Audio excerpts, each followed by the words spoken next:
money.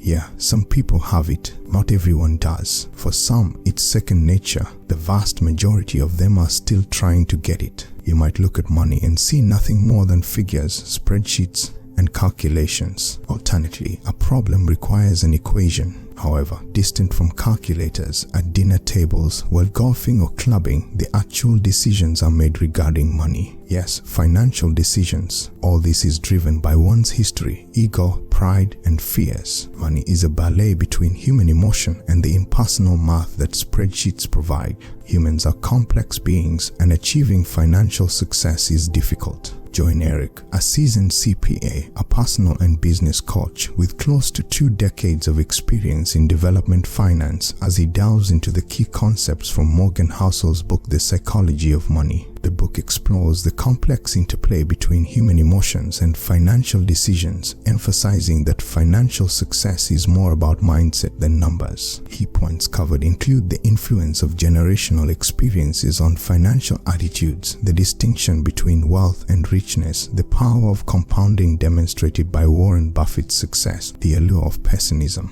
understanding one's financial limits, the significant impact of luck and risk, and the ultimate value of financial freedom. Throughout, it highlights the importance of having a resilient and flexible financial plan, encouraging a balanced approach that prioritizes personal happiness over material wealth. Let's explore the peculiar and relatable aspects of money.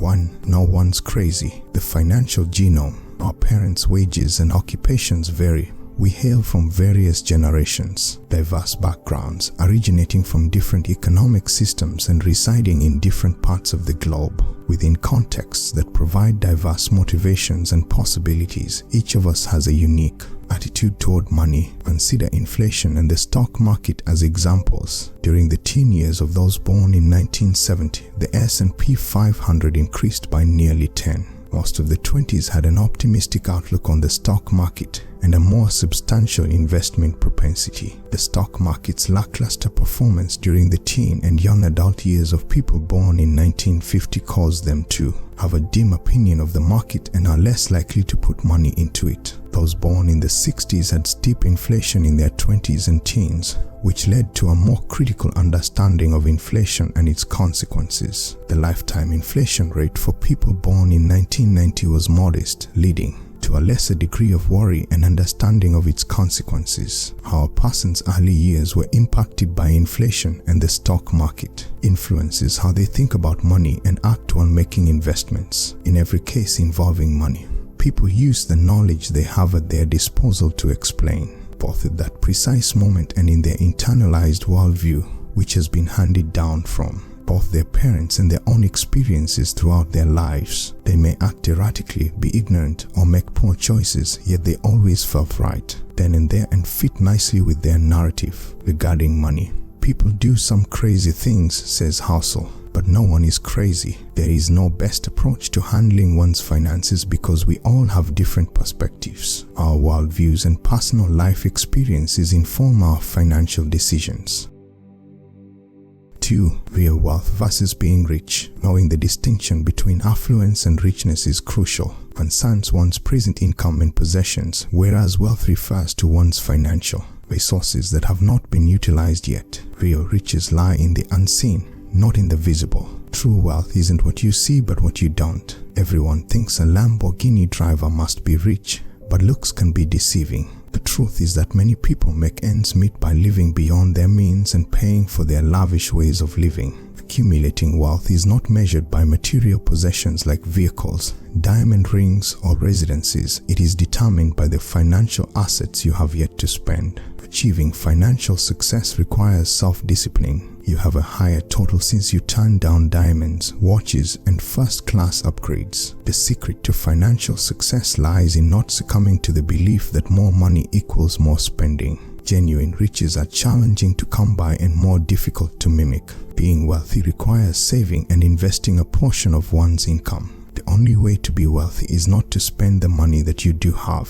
Think about that the next time you pass by a person in their flashy car or mansion. Money is not always what it seems to be. The key to wealth is self-control, restraint, building assets, and investing in your future. Envision yourself making your way up a mountain to reach the top and take in the breathtaking views and stunning panorama. Who knows, maybe it will rain, or perhaps it will be sunny that day. You run the risk of becoming disoriented, hurting yourself in a fall, etc. The ascent is challenging, hidden until you're right in the middle. Looking up from the ground, the way to go could appear straightforward, yet you should reevaluate your strategy and alter your way to the pinnacle. On the other hand, you shouldn't kid yourself into thinking that a magical escalator will miraculously take you to the summit. Before you even begin to climb, you realize that all that risk and uncertainty is simply the price you must spend to reach the peak. However, many individuals think they can avoid the uncertainty and risk and get something for nothing when it comes to investing in the stock market.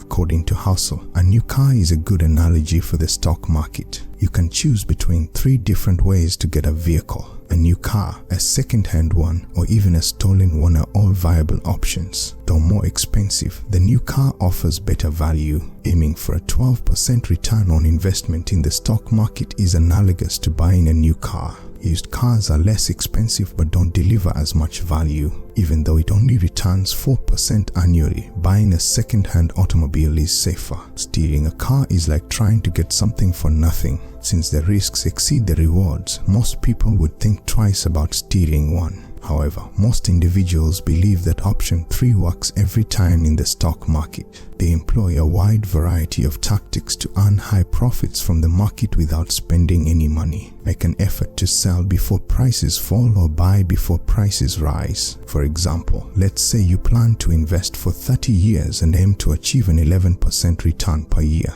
When you're old and grey, the annual return for the Dow Jones Industrial Average from 1950 to 2019 was around 11%. On the other hand, there were plenty of high points and terrible points during those 69 years. Many people find it traumatic to see the value of their investments rise and fall, so they attempt to swiftly enter and exit the market without incurring the costs associated with volatility and unpredictability over time.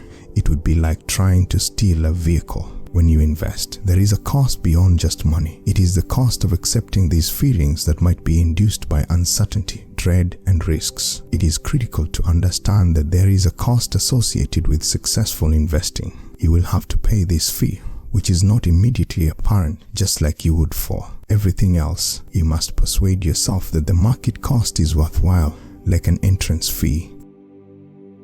3. The power of compounding, a lesson from nature. In Housel's view, compounding is a fundamental pillar of financial success, beautifully illustrated through the natural world. He likens the impact of financial compounding to Earth's ice ages, which begin with subtle climate changes, cool summers leading to unmelted ice packs that gradually accumulate to create a massive transformation. This analogy underscores the power of starting early with investments, as seen through the lens of Warren Buffett's financial journey. Buffett exemplifies how compounding, aided by both time and patience, can lead to immense wealth accumulation. Compounding king Warren Buffett. Warren Buffett stands head and shoulders above the crowd among the most successful investors ever. Impressively, out of Warren Buffett's total net worth of $84.5 billion, $81.5 billion was earned when he was in his mid-60s. Few people pay enough attention to the most basic fact. Buffett's wealth, Housel says. This is not because he's an excellent investor in and of himself. It's because he started investing smart and consistently as a youngster.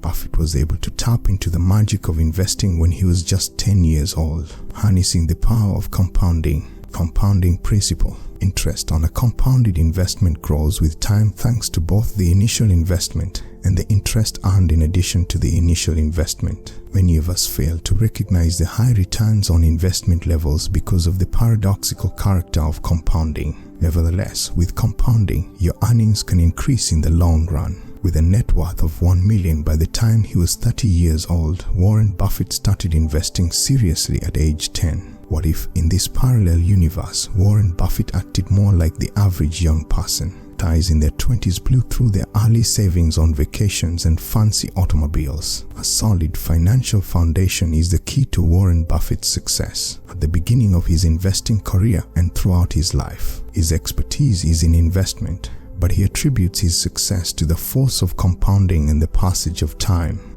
Never discount the significance of compounding. The outcomes of compounding, however paradoxical they may appear, should never remain unnoticed. By recognizing that compounding is akin to a slow-building snowball effect, investors can grasp how regular long-term investments can usher in tremendous results.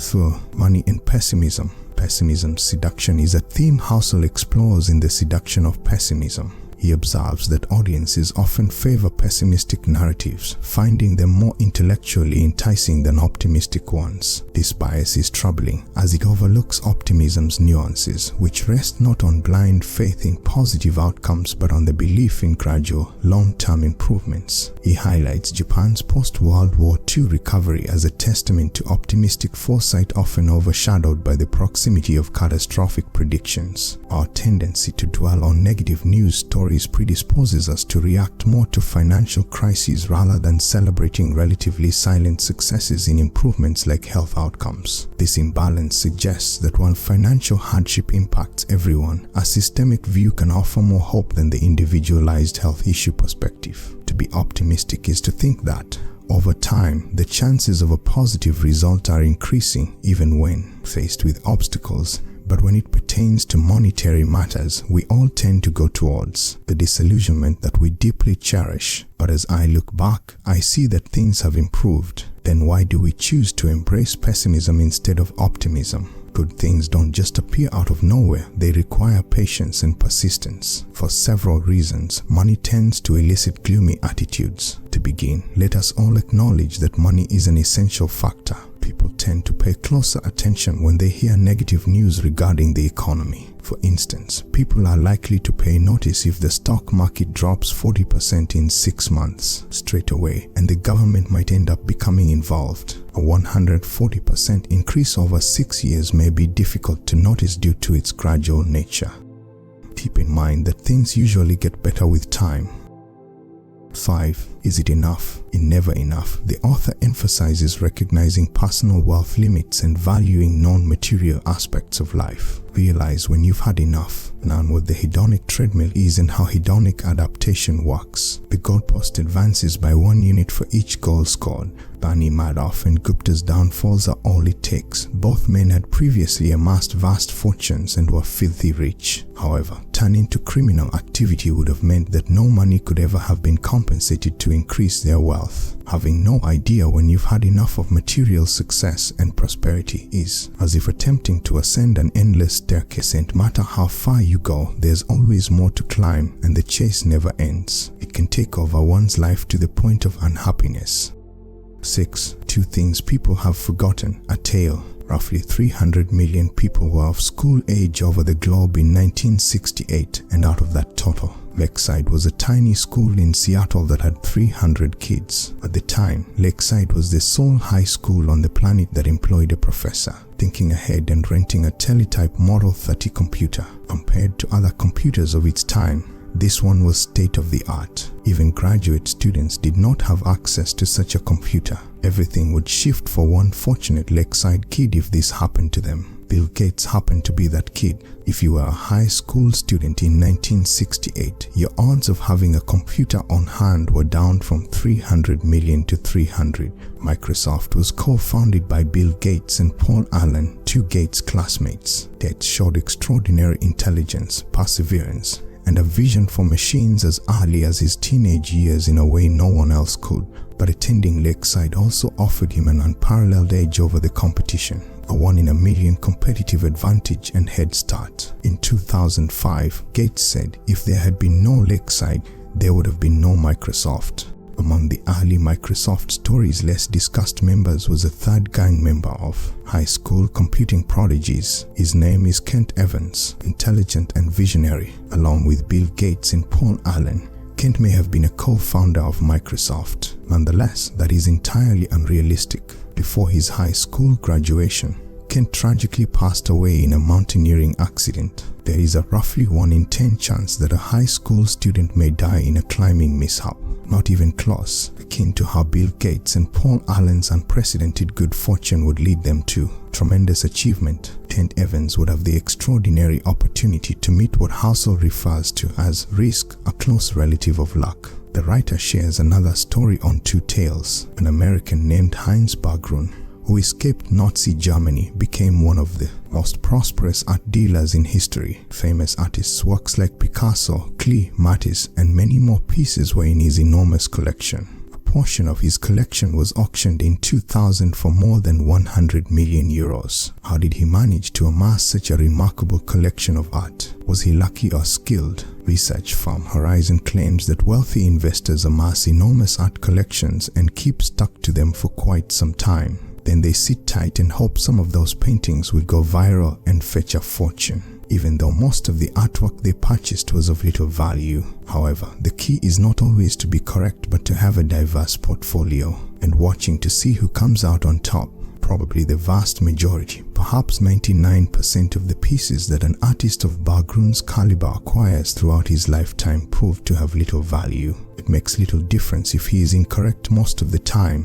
What matters is that the other 1% is created by Picasso or someone like them. Such occurrences are called long tails, when a few occurrences can explain most results. What ultimately brought Berggruen his fortune were the long tails of his art collection. We can learn much about investment and the long tail from Berggruen's narrative. The same idea also works for a lot of investment and commercial stuff. Venture capital is a prime example. For venture capital funds, most investments in firms fail. But to offset losses, all it takes is a few exceptional businesses to generate 20 times or more returns. Consider Amazon as an example. Despite being just one company, it contributed 6% to the return on the S&P 500 in 2018. Take a peek inside Amazon. Amazon Prime and Amazon Web Services were the two tail events that pushed the company's growth. The combined success of these two items more than compensated for Amazon's other less fruitful ventures, such as travel agencies or the Fire Phone. The company announced to its shareholders after the Amazon Fire Phone's dismal launch. Jeff Bezos said,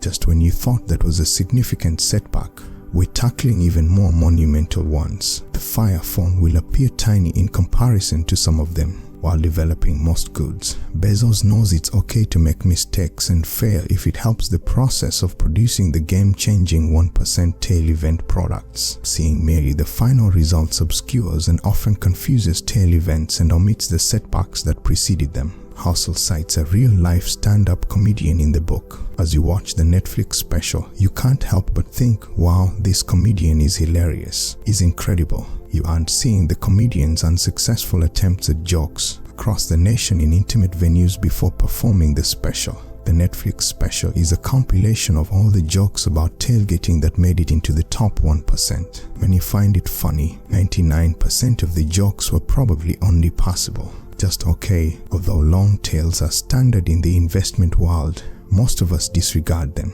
We tend to overreact when things go wrong. Realization dawns on you when you acknowledge that tails always win in business, investment, and finance. A great deal of stuff could break, malfunction, or go wrong. Keep in mind, Warren Buffett selected roughly 500 stocks, but only 10 achieved majority status of his funds. Even the best stock pickers will have a 50% success rate. Most of the time, even the best leaders will make poor choices. Things will work out in the end, even if you're incorrect sometimes. Only a handful of things can decide the result in the end. Like the wind and waves dictate a sailboat's route, so do chance and uncertainty. The sailor may, through manipulating, control the sails and rudder. However, the ultimate course and speed of the vessel are affected by variables outside of the captain's control. There are many unknowns on the road to success, and luck and risk play significant roles in considering the factors that influence our lives, which is crucial.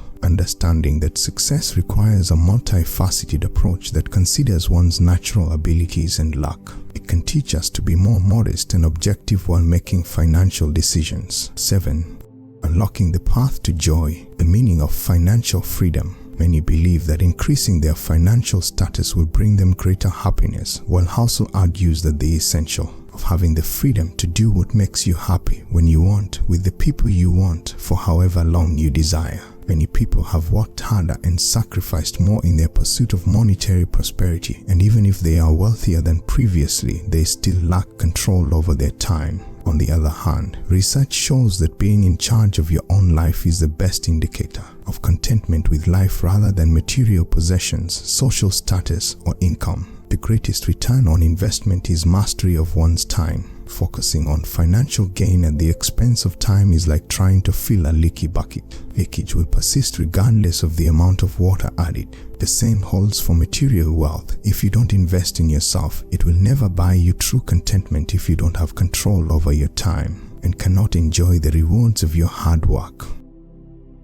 Final thoughts. Ultimately, the psychology of money serves as a compelling reminder that managing finances is as much about mindset and perspective as it is about numbers. Housel underscores the importance of having a resilient financial plan that allows for life's unpredictabilities while remaining flexible to accommodate evolving goals. Morgan Housel's reflections invite readers to reevaluate their relationship with money, encouraging a balanced approach that favors financial freedom and personal happiness over material wealth. By adopting these principles, anyone can navigate the financial world with greater ease and achieve a fulfilling financial future. Thank you for watching and see you in the next video.